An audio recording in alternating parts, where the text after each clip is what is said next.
¿Cómo lo dejaste, Flick? ¿Cómo lo dejaste? Literalmente echaste a 3 técnicos, Flick, a 3. Vamos a reaccionar a cómo el Real Madrid se destruyó a sí mismo. No es la crisis económica, ni la crisis futbolística, ni la crisis política. La crisis del ego. Real Madrid campeón de Champions League, campeón de la Liga. Carlo Ancelotti, el manager más laureado de la historia del club. Toni Kroos en su último baile. Luka Modric con 28 trofeos. El club más poderoso del mundo en su mejor momento. Más poderoso del mundo es el Barça, amigo. 2 años después, sin títulos. 2 managers despedidos en una temporada. Un jugador en el hospital tras una pelea en el vestuario. Vinicius Junior saliendo del campo en el Clásico gritando: siempre yo, me voy del equipo, mejor me voy. Esto no Eso es locura igual, amigo, que Vini diga: me voy del equipo, mejor me voy. Me voy del equipo, mejor me voy. no es una racha mala. Esto es lo que pasa cuando el club más grande del mundo se olvida de algo que no se puede comprar. Para entender cómo llegamos aquí, necesitas entender lo que Real Madrid tenía y lo que eligió perder. En ese mismo verano tomaron 3 decisiones que lo cambiaron todo. Dejaron ir a Nacho, su capitán, 23 años en el club. Dejaron retirarse a Toni Kroos y ficharon a Kylian Mbappé. Al año siguiente, Luka Modric también se fue. Sobre el papel era el movimiento perfecto, el mejor delantero del mundo incorporado al mejor equipo del mundo, una nueva era de dominio total. Lo que nadie calculó es que Nacho, Kroos y Modric no eran solo jugadores. Eran los que mantenían el vestuario en orden, los que le decían a los jóvenes cuándo hablar y cuándo callarse. Opa. ¿Ustedes dicen, chicos, que en esa época todos los jugadores de Madrid hacían caso a Modric, a Kroos y un poco a Nacho? Los que compensaban desde adentro lo que ningún entrenador puede compensar desde afuera. Cuando se fueron nadie los reemplazó, no como jugadores, como líderes. Y entonces Mbappé, Vinicius, Bellingham y Valverde, 4 de los mejores jugadores del mundo, llegaron a un vestuario sin nadie que les pusiera límites. El Madrid de 2025 a 26 tiene el mejor ataque del mundo. Mbappé, Vinicius, Bellingham, Valverde. 4 jugadores que en cualquier otro equipo serían los indiscutibles, los líderes, los que marcan el tono. El problema es que los 4 están en el mismo vestuario y ninguno está dispuesto a ceder el protagonismo. Mbappé llegó pensando que sería el centro de todo, como lo fue en el PSG durante 4 años. Vinicius llevaba 3 temporadas siendo el héroe indiscutible del Madrid bajo Ancelotti. Cuando llegó Mbappé, ese estatus desapareció de un día para otro, y Vinicius no lo aceptó. En el campo, los dos se pisaban constantemente. Mbappé se desplaza hacia la izquierda, el territorio de Vinicius. Vinicius no quiere ceder. El resultado es que entre el 41 y el 45% de los ataques del Madrid van exclusivamente por el lado. Mirá esto, güey, es una locura, amigo. Una locura, amigo. Es ilegal atacar por la derecha, brother. Lado izquierdo.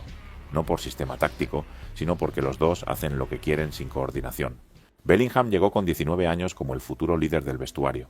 Tiene el talento para serlo, pero tiene 22 años y lleva 2 temporadas en un vestuario sin nadie que le enseñe qué significa liderar de verdad. Su rendimiento esta temporada fue tan inconsistente que la propia afición del Bernabéu, la misma que le adoraba en su primera temporada, empezó a pitarle.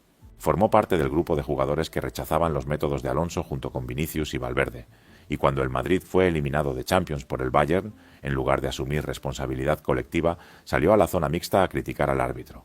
Es una broma. Eso no es un líder. Eso es un jugador de 22 años al que nunca le han enseñado lo que significa rendir cuentas. Opa. Ya recordemos que literalmente en esa época también se habló de que Bellingham salía de fiesta, amigo. Y que la gente decía que Bellingham sudaba alcohol en los entrenamientos, ¿se acuerdan? Y luego está Valverde, el capitán en ausencia de Carvajal, el más profesional del grupo, el que lleva 8 años en el Madrid dando todo en cada partido. Pero ser capitán no significa solo llevar el brazalete, significa controlar el vestuario cuando las cosas se descontrolan. Y Valverde no lo hace, no puede, porque él mismo forma parte del problema. Octubre de 2025. Alonso necesita a Valverde de lateral derecho por las lesiones de Carvajal y Alexander Arnold. Y jugó literalmente prácticamente 6 meses, boludo. Valverde de lateral derecho. Valverde va a la rueda de prensa y dice en público: no nací para jugar de lateral. Un mensaje directo Opa. a su entrenador, en público, delante de toda la prensa. Horas después, Alonso le deja en el banquillo. Valverde sale al campo el último. Se salta el rondo previo al partido con sus compañeros. En el calentamiento de la segunda parte camina solo, evitando los ejercicios grupales. Días después, Valverde sale a desmentir que se haya negado a jugar. Bajo ninguna circunstancia pueden decir que me niego a jugar. He dado todo y más por este club. pero el daño ya estaba hecho. Claro, Valverde medio como que hizo una chiquilinada, ¿no? Acá, claramente, amigo. El capitán del Madrid tuvo que salir a pedir perdón públicamente por contradecir a su entrenador en una rueda de prensa. Eso es lo que hace un capitán en el Madrid de 2026. Y si el capitán hace eso, imagina lo que hacen los demás. Vinicius sale del campo en el Clásico gritando que se va. Mbappé se va de vacaciones a Cerdeña cuando debería estar recuperándose. 6 jugadores ignoran al entrenador en las sesiones tácticas. Y en mayo de 2026, Valverde acaba en el hospital tras una pelea con Tchouaméni, golpe en la cabeza contra una mesa. Pérdida breve del conocimiento.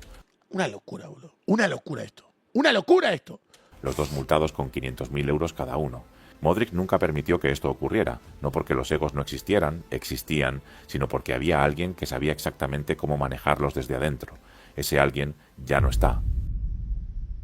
Aquí entra un dato que lo explica todo. El 27 de febrero de 2006, Florentino Pérez dimitió como presidente del Real Madrid. 3 temporadas sin títulos. Los galácticos, Figo, Zidane, Ronaldo, Beckham, convertidos en un desastre colectivo. Antes de irse, dijo algo que nadie olvidó. No culpo a los jugadores. Soy el único responsable. Algunos jugadores están confundidos y yo he contribuido a esa confusión. Claro, como que me acuerdo que Florentino dijo algo como que le dio demasiado poder al vestuario. Los he maleducado. La mejor manera de que lo entiendan es que otros hagan lo que yo no he podido hacer. Volvió en 2009. Construyó la segunda era galáctica. Cristiano, Benzema, Xavi Alonso. Esta vez funcionó durante una Xavi Alonso, what? Kaká en todo caso. década porque tenía a Mourinho imponiendo disciplina desde el banquillo y a Ramos controlando los egos desde el vestuario. Pero Florentino nunca cambió su filosofía. Los periodistas que cubren el club lo describen así desde hace 25 años. Florentino siempre ha valorado más a los jugadores que a los entrenadores. Cree que un equipo con suficiente talento debería ser autogobernado. El propio Florentino lo dijo. Los jugadores nos pertenecen. Tiene que haber complicidad con ellos. Por eso cuando Vinicius amenazó con irse, el club no le sancionó. Por eso cuando Alonso intentó poner orden, le despidieron en 7 meses con 70% de victorias. Terrible, boludo. Generalmente Xabi Alonso perdió creo que 4 partidos como técnico del Madrid. 4 o 5. Es verdad que son todos importantes, pero 4 o 5 nada más. Es el mismo patrón de 2006, solo que ahora no hay Modric, no hay Kroos, no hay Nacho. Y los niños que... Oh, basta por Nacho, por favor, que tiene menos pinta de capitán que yo de flaco, dale. 2006, solo que ahora no hay Modric, no hay Kroos, no hay Nacho. Y los niños que Florentino maleducó esta vez se llaman Mbappé, Vinicius y Bellingham. Y aquí está la paradoja más oscura de todo esto. El sistema de Florentino funciona precisamente porque los jugadores tienen demasiado poder. Real Madrid puede fichar a Mbappé, a Vinicius, a Bellingham, exactamente porque saben que en Madrid van a tener libertad, que el club siempre va a estar de su lado, que ningún entrenador va a poder hacerles la vida imposible. Si Florentino cambia ese sistema, si empieza a respaldar a los entrenadores sobre los jugadores, las estrellas más grandes del mundo van al PSG, al City, al Bayern, y Madrid pierde su ventaja competitiva más importante. Es verdad, ustedes, chicos, por esto es verdad también. Por eso el problema no tiene solución fácil.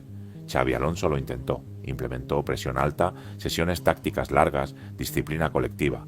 Algunos jugadores fingían dormir en las sesiones. Es una locura esto, boludo. Otros hablaban mientras hablaba el entrenador. 3 meses después, Florentino le despide. Arbeloa llegó prometiendo abrazos y felicidad para todos. Perdió la Copa del Rey contra el Albacete, equipo de segunda división. Valverde acabó en el hospital. 6 jugadores ignoran al entrenador. Madrid lleva 2 años sin títulos. Barcelona campeón. Los mismos jugadores, los mismos egos, sin nadie que los controle. La solución que Madrid está explorando ahora mismo es José Mourinho. Y tiene una José Mourinho al Real Madrid, muchachos, lógica brutal. Mourinho ya estuvo en Madrid. Conoce el sistema desde adentro. Sabe exactamente cómo funciona Florentino. Y es el único manager en la historia del club que impuso su autoridad por encima de cualquier jugador y ganó con esa autoridad. Pero Mourinho también sabe exactamente lo que encontrará. En febrero de 2026, antes de que Madrid le fichara, dijo esto en rueda de prensa. Debo ser uno de los pocos entrenadores que han dejado el Real Madrid sin ser despedido. Opa. Cuando te vas por tu propia voluntad, no tienes nada de lo que arrepentirte. Me fui con la conciencia completamente tranquila. 3 años de caos. Casillas, Ramos y Ronaldo en su contra. Jugadores filtrando información a la prensa. Florentino sin respaldarle públicamente. Y aún así, Mourinho dice que se fue con la conciencia tranquila. Lo que significa que esta vez, si vuelve, sabe perfectamente dónde están los límites. O sea que si no puedo tener una relación con Cristiano, Kaká, Casillas, ¿la tendrá con Mini, Mbappé, Valverde? La solución real no es el manager. La solución real es que Florentino decida de una vez si quiere un club o un espectáculo. Porque Real Madrid tiene los mejores jugadores del mundo, tiene el estadio más moderno del mundo, tiene el presupuesto más alto del mundo. Lo único que no tiene es lo que Florentino nunca ha querido comprar: un vestuario donde el entrenador manda. En 2006, Florentino Pérez dimitió y dijo: «Los he maleducado». Volvió en 2009. Encontró a Mourinho y a Ramos para compensar el sistema. Ahora Mourinho vuelve. Los líderes no están. 4 estrellas, 0 líderes. Florentino tiene 78 años. Lleva 25 construyendo el mismo sistema, y lo admitió 2 veces, en 2006 con los Galácticos y ahora con el silencio cómplice cada vez que una estrella humilla a un entrenador. La tercera vez que lo admita, si llega, nadie va a sorprenderse, porque el Madrid de 2026 no es una crisis nueva, es la misma crisis de siempre. Bueno, tremendo video, chat, pero que me gustaría sumarlo también la historia de la pelea Mbappé y Arbeloa en 15 minutos. ¿Cómo lo dejaste, Flick? ¿Cómo lo dejaste? Literalmente echaste a 3 técnicos, Flick, a 3. Los madridistas llevan meses aguantando una temporada que no debería haber ocurrido. 2 años sin títulos, 3 entrenadores en año y medio, el vestuario más roto que se recuerda en décadas. Y el jueves por la noche, en un partido ante el Oviedo que el Madrid ganó 2-0, el estadio más importante del mundo decidió que ya había tenido suficiente. Cuando Kylian Mbappé saltó al campo desde el banquillo en el minuto 69, el Bernabéu le pitó con la ira acumulada de una afición que lleva meses viendo cómo su estrella más cara se ríe en el banquillo mientras el equipo pierde. Amigo, va perdiendo el Madrid y este es Mbappé en el banco de suplentes. Amigo, no se cuida nada el chavo, se cae de risa. Se va de viaje a Italia en los peores momentos de la temporada. Literalmente, el Barça estaba jugando un clásico que si ganaba, le ganaba la Liga por primera vez en la historia en la cara al Real Madrid. ¿Cómo vio el partido Mbappé? Se borra del clásico 5 minutos antes alegando una lesión y publica fotos del marcador del clásico. ¡A la Madrid! Barcelona 2, Real Madrid 0. Mientras el equipo pierde 2-0. Mbappé entró al campo sonriendo en medio de la pitada. No fue la sonrisa nerviosa de alguien que no sabe cómo gestionar esa presión. Fue la sonrisa de alguien que ha decidido que eso no va con él, que se la suda. Después dio una asistencia a Bellingham, el Madrid ganó, y cuando el árbitro pitó el final, hizo algo que ningún jugador del Real Madrid había hecho en años. Se fue al vestuario, se cambió de ropa, volvió a salir, y sin que el club lo hubiera autorizado, se plantó ante los micrófonos y rajó de su entrenador. Minutos después, Arbeloa entró a la sala de prensa y destruyó esa versión delante de todas las cámaras. Le contradijo, y ahí se destapó una nueva guerra en el Real Madrid. La guerra Arbeloa-Mbappé. Y mientras todo eso ocurría, en el palco del Bernabéu, la madre de Mbappé se reía. Sinceramente, ¿de qué se ríen, boludo? ¿De qué se ríen? después de todo esto, solo hay una conclusión posible. Se cagan de risa, boludo. Mbappé tiene el control del Real Madrid, y con ese control va a hundirlo, si es que no lo ha hecho ya. Bienvenido a las historias de Venom.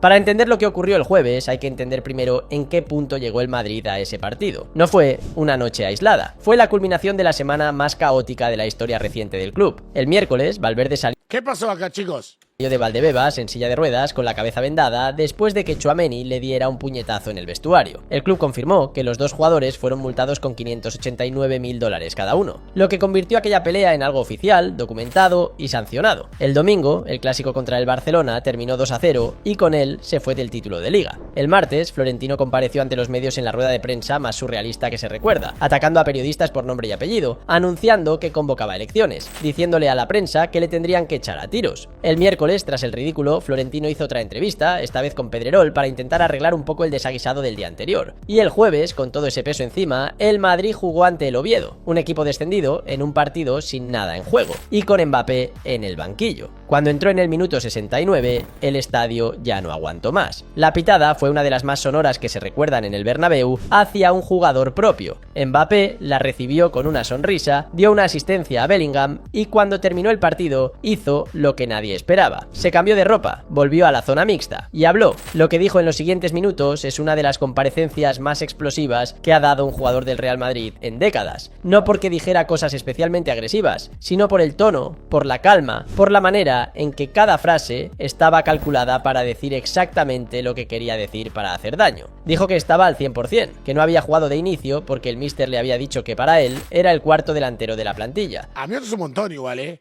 Cuarto delantero del equipo, o sea...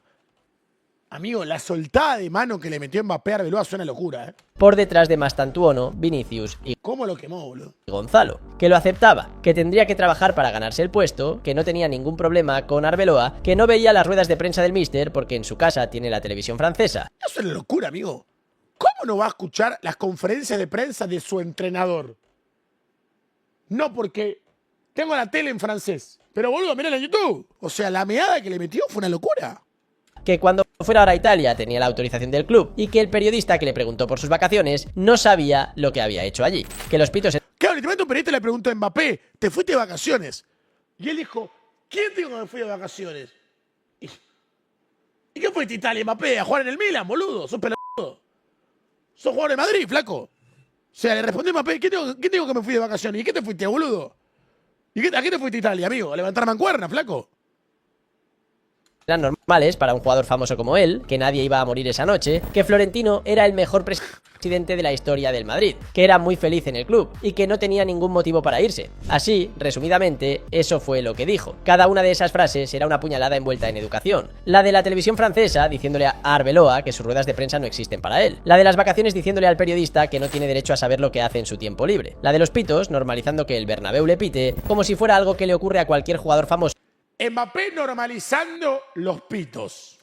Y no la señal de que 65.000 personas han perdido la paciencia con él porque está haciendo las cosas mal. Y la de Florentino, la más calculada de todas, blindándose con el único hombre en el club que puede protegerle. Minutos después, Arbeloa se sentó ante los micrófonos y dijo algo que ningún entrenador del Madrid había dicho tan directamente en mucho tiempo. Arbeloa se enfrentó a Mbappé y dijo que no había dicho semejante frase, que ya le gustaría tener 4 delanteros, que no podía poner de titular a un jugador que 4 días antes no había podido ni estar en el banquillo, dejando en evidencia que si no pudo estar en el Clásico por lesión, lo normal es que volviera poco a poco. Y luego la frase que más dolió, dicha con la calma de quien sabe exactamente lo que está diciendo. Me parece muy bien que Kylian piense que en la primera parte de la temporada había estructura y en la segunda no. Seguramente es porque marcó más goles en la primera parte. Un entrenador diciéndole a su jugador más caro, en público, que su percepción de la realidad depende de cuántos goles marca él. O sea que solo piensa en él, solo piensa en su ego.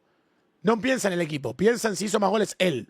Del equipo, de él. Pero esto no empezó el jueves. Arbeloa llevaba semanas lanzando mensajes que en el Madrid todo el mundo entendía perfectamente. Tras la derrota en el Clásico, declaró que la prioridad debe ser poner el equipo por encima de cualquier individuo. Y lo más bestia de todo es que en ninguno de estos episodios, en ninguno de los que han salpicado esta temporada, el club ha tomado una sola medida contra Mbappé, siempre contra los demás, y la pregunta es ¿por qué? Yo tengo la respuesta, y te la voy a contar, pero para responderla hay que entender que lo que está ocurriendo en el Madrid ahora mismo no es nuevo. Mbappé ya lo hizo antes.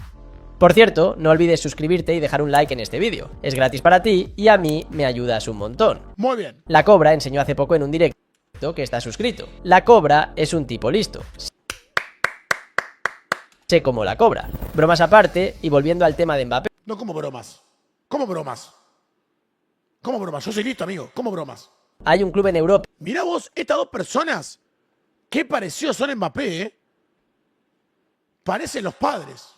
Que podría haberle contado al Madrid exactamente lo que iba a pasar. Un club que vivió en sus propias carnes, como Mbappé toma el control de una institución, la dobla a su voluntad, decide quién se queda y quién se va. Y sale por la puerta cuando le da la gana dejando el vestuario destrozado. Ese club es el PSG, y la historia merece ser contada desde el principio, porque sin entenderla, lo que está pasando en el Madrid parece un accidente. Pero no lo es. Mbappé llegó al PSG con 17 años desde el Mónaco. Neymar, que era en ese momento la gran estrella del club, lo acogió como a un hermano menor. Cenaban juntos, iban a casa del brasileño, Neymar lo llamaba Golden Boy, le decía que iba a ser uno de los mejores del mundo. Durante 2 años, la relación funcionó porque los dos sabían cuál era el orden jerárquico. Neymar era la estrella y Mbappé el pupilo prometedor. Todo cambió cuando llegó Messi en 2021. Mbappé entendió que con Messi en el equipo, él dejaba de ser el segundo para convertirse en el tercero. Y Mbappé no acepta ser el tercero.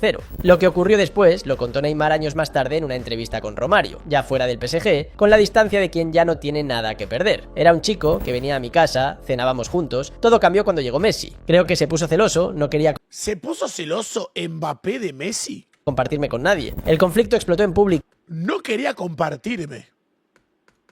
En agosto de 2022 durante un partido ante el Montpellier, que el PSG ganaba 5-2. Mbappé falló un penalti y pidió tirar el siguiente. Neymar se negó. Lo que empezó como una discusión en el campo se convirtió en una pelea en el vestuario después del partido tan intensa que Sergio Ramos tuvo que meterse físicamente entre los dos para separarlos. Mbappé le dijo a un compañero sobre Neymar en los días siguientes: Like de Neymar. Ahora es oficial, Mbappé que tira los penales. Claramente esto es cosa de contrato, porque ningún club del mundo que tenga a Neymar sería el segundo cobrador. Ninguno. Parece que por el contrato Mbappé es dueño del PSG. Like de Neymar, boludo. Maldito no me la pasa. Neymar respondió dando likes en redes sociales a publicaciones que decían literalmente que Mbappé era el dueño del PSG por contrato. Pero lo más importante de todo lo que ocurrió ese verano no fue la pelea, fue lo que Mbappé le dijo a la directiva del PSG, que no había sitio para Neymar y para él en el mismo vestuario. La directiva del PSG, que había pagado 222 millones de euros por Neymar 5 años antes, lo vendió al Al Hilal ese mismo verano. Mbappé había echado a Neymar del PSG y entonces llegó la renovación de 2022. Florentino llevaba meses negociando con el entorno de Mbappé, convencido de que el jugador vendría al Madrid en verano. El acuerdo parecía cerrado, y un sábado por la tarde, Mbappé llamó a Florentino para decirle que había decidido renovar con el París. Mientras Florentino bajaba al vestuario del Madrid a comunicar la noticia a sus jugadores, Al-Khelaifi subía a un estrado en pleno césped del Parque de los Príncipes para anunciar la renovación ante los aficionados. Fuegos artificiales, ovación, Mbappé al micrófono diciendo que París era su casa. Florentino lo vio, lo procesó y 3 años después lo fichó de todas formas, porque Florentino llevaba 7 años de rodillas esperando que Mbappé dijera que sí. Y cuando alguien lleva tanto tiempo esperando, no negocia, firma lo que le ponen delante. Y lo que Mbappé firmó en el verano de 2024 no fue un contrato, fue la confirmación de que tenía el control. Y el club más poderoso del mundo acababa de aceptarlo por escrito. Imagino que ya empiezas a darte cuenta de lo que te quiero contar en este vídeo. ¿Por qué nadie...? Es que para mí, boludo, literalmente en el momento en el que el Real Madrid puso 200 millones a un Mbappé que le quedaba un año de contrato y el PSG dijo no, lo renovó y le aumentó el sueldo, a Mbappé le quedó una cosa muy clara. Que tanto el Real Madrid como el Paris Saint-Germain harían lo que haga falta porque Mbappé juegue en esos clubes. Literal. Mbappé tenía 2 clubes en la palma de su mano. Dijo, primero le saco toda la plata que puedo a un equipo y vamos a ir al otro. Renovó con el PSG, literalmente renovó con el PSG, una prima tremenda, el jugador que más cobra de toda Europa, más que Messi, más que Lewandowski, más que cualquiera, Mbappé. Y literalmente cuando terminó su contrato, se fue al Real Madrid. Sale a meter mierda cuando le da la gana. Porque Arbeloa termina su rueda de prensa diciendo que el domingo Mbappé será el primer delantero después de que ese mismo jugador le haya contradicho y humillado delante de todas las cámaras. La respuesta está en un documento que Florentino firmó en el verano de 2024. Mbappé llegó libre, sin coste de traspaso. En teoría, una ventaja enorme, pero en la práctica el dinero que el club se ahorró en traspaso fue directamente al jugador en forma de condiciones, que ningún otro jugador en la historia del club había conseguido. ¿Cómo cuáles? 15 millones de euros netos al año, el salario más alto de la plantilla por encima de Vinicius y Bellingham, los dos hombres que habían ganado la Champions sin él. Ya que sea un jugador y cobre más que la máxima figura, ya te marca un orden jerárquico. Tipo, Vini apenas llegó Mbappé, ya sabía que Mbappé era más importante que él. Según el Real Madrid, según los dirigentes. Porque es raro que a un tipo que para todo el mundo merecía Balón de Oro, le traigan un tipo al lado que cobra más que él. Ya eso, ya empieza a romper el vestuario. Literal. Una prima de entre 40 y 50 millones de euros y el 80% de sus derechos de imagen, cuando el Madrid lleva décadas aplicando el 50 a todos sin excepción. A Zidane, a Ronaldo, a Cristiano, a todos. Para Mbappé, el 80%. A partir de ese momento, todo el vestuario sabía que había llegado un jugador con condiciones que dejaban claro que las reglas no se aplicaban igual a todos. Y ese conocimiento no generó un enfrentamiento inmediato, sino algo más lento y más dañino. La certeza colectiva de que en ese vestuario había alguien por encima del sistema. Pero lo más importante del contrato no son las cifras. Lo más importante es lo que no tiene. No tiene ningún mecanismo que le permita al club forzar una salida, si el jugador no quiere irse. No tiene cláusula de rescisión a favor. Es terrible cómo cambió todo, eh. Hoy una banda de hinchas del Real Madrid firman vender a Mbappé, boludo. Una locura. Del Madrid. No tiene salida de emergencia. Florentino firmó 5 años con el jugador más conflictivo del fútbol europeo sin incluir ninguna protección para la institución, y ese contrato dura hasta 2029. Lo que eso significa en la práctica es lo que vimos el jueves. Mbappé puede salir a hablar sin autorización porque el contrato no contempla sanción por eso. Puede irse a Italia durante su lesión y el club no puede hacer nada. Puede sonreír cuando le pitan porque sabe que el Bernabéu puede pitarle durante 3 años seguidos y él va a seguir ahí, con su salario, con su 80% de imagen. Intocable. Pero hay algo todavía más importante que todo eso. Detrás de ese contrato hay... O sea, el Real Madrid le dio un mejor contrato y lo fichó siendo una estrella superior a Cristiano Ronaldo, boludo. Literal. Si ustedes lo miran y se dan cuenta de eso, o sea, el Real Madrid compró a Cristiano dándole el 50% de los derechos de su imagen. En cambio, Mbappé le dejó el 80%. O sea, Florentino Pérez le dio un mejor contrato a Mbappé que a Cristiano Ronaldo, por ejemplo.